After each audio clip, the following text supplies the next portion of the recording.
Hello, everybody, and welcome to today's webinar from Fiduciary Wealth Management. Matt Penfold here with Paul Correa. And today we're talking Spain and education in Spain.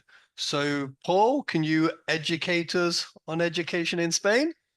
No, I think for expatriate families that are planning to move to Spain, I think they've got a plethora of choice to choose from. Um, there's state schools, of course, but there's ample, at least in Andalusia and Costa del Sol, there's a good choice of private schools, which I think their courses are in either the British system or the French Bachillerat. Baccalaureate? Yeah, I'm not sure. Yeah, Baccalaureate. we need to work on our French, don't we? But there we go. Exactly, Yeah, it's not up to scratch, but I think yeah, it's based on the French system. But either of them, I think they have dual um, education paths, where there's a UK one or more the European style French model. But the private schools in Costa del Sol provide high level of education, yeah. and you've got schools from Soto Grande, which is the one closest to Gibraltar, all the way up the Spanish coastline, certainly up to Malaga, and I would imagine beyond. I mean, I only know this region well, but I think along the coast, which is a stretch of 130 kilometers, there's plenty of good private schools that do their education in English. Yeah. I guess it really depends what age people are bringing over their families as well. I think you're coming across and really how long maybe you tend to be there. If you've got a senior executive who's here for a couple of years, the children are a little bit older, you probably want that private school that's a kind of transition from the UK school. Whereas if you're bringing over young children, it's a great opportunity to integrate them into a Spanish life and use the Spanish schools. I think one thing I would say from my experience is some of the public Spanish schools will label themselves bilingual, but that's 2 hours of English a week and that's it. But of course, if this is going to be your life, I guess you want your kids with the local friends and learning the language and things like that. But I mean, the education system is Spain is pretty good, would you say? I have no direct experience, Matt, so it's difficult for me to say. But from what I hear, at least as far as the private schools are concerned, the education system is very, very good. And I would imagine that public schools in Spain offer similarly a very high standard of education. I mean, I base it on I have no facts to support that statement, but I would imagine that that's the case. That whether you take the public or private school route, that your children are being delivered a high quality level of education. Um, so yeah, I mean it's as you rightly say, the public schools don't really provide education in English, and why should they? It's another Yeah. country. I know English is a dominant language, but and that's why they deliver an English as a secondary language, I would imagine. I'm not quite sure whether French features somewhere, uh, but I would imagine they give priority to English being more universal. But as you rightly say, not enough hours to raise the standard to a professional level, or to a level where one can then enter the job market being fully conversant and fluent in English. Um, that would require a bit more topping up.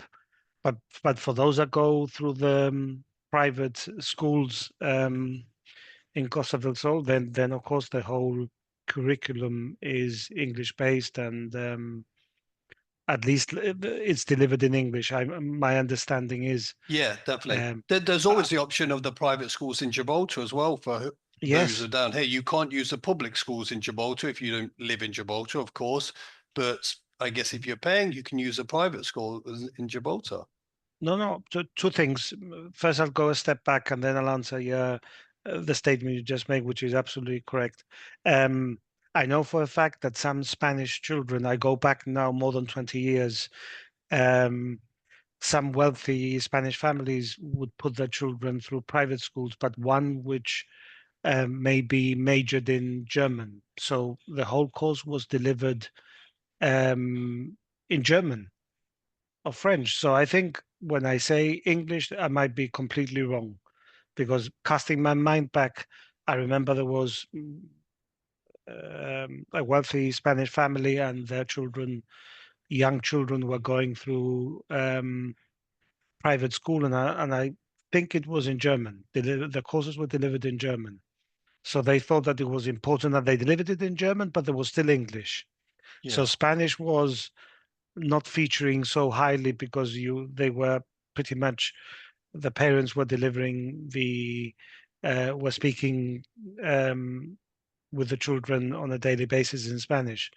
So I think, yeah, affluent Spanish families would probably think, okay, it's important that my children are conversant in more than one language, but not just English. I think German was a language. And now, going back to your second point, I think you're right. I think you see it in the mornings.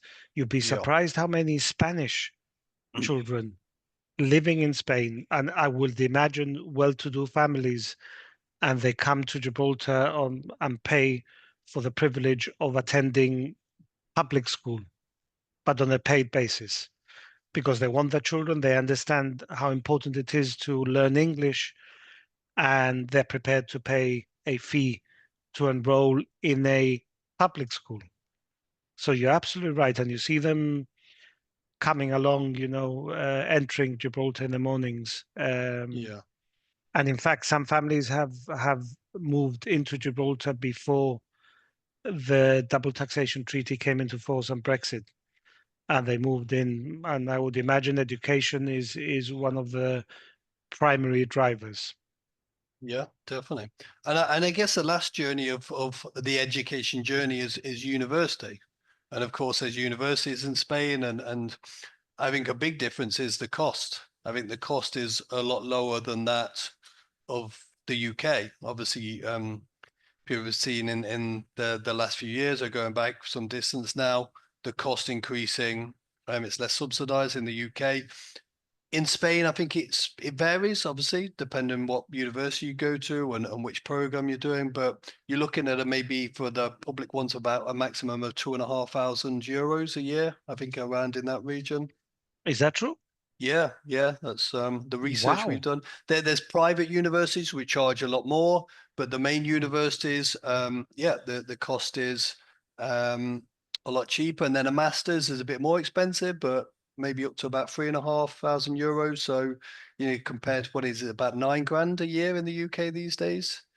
Uh, about 10, you Yeah, could but say. It's thereabouts. it's Yeah, about 30 grand yeah, for a degree. I mean, yeah, this is significantly low. I didn't realize that there was such a big discrepancy yeah, we're talking about almost fivefold. The UK is five times more expensive. I yeah, mean, you could argue that the UK has some of the better universities on a global basis. Not all of them, but they all deliver to a very high standard.